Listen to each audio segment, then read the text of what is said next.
कोयटा वालों की तुलना में है बहुत चाहते हैं और इन चाहतों का इजहार होता है इनके मजेदार खानों से। अगर यही मजेदार खाने ट्राई करने तो चले आओ bee hive cafe, first street, मरी कॉलोनी, हजारा टाउन, कोयटा।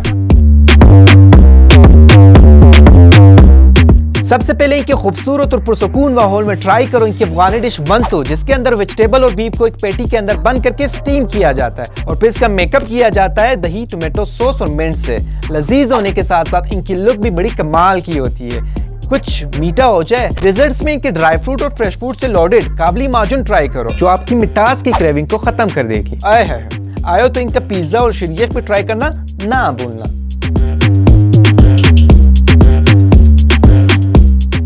मैं तो पर्सनली इनके 2 मंजिल के अफगानी शीरियत का बड़ा फैन। बेहतरीन व्यूई कोयटा और बेहतरीन गज़ाहा दईन जबाई देर खुंदवर ज़ैदी।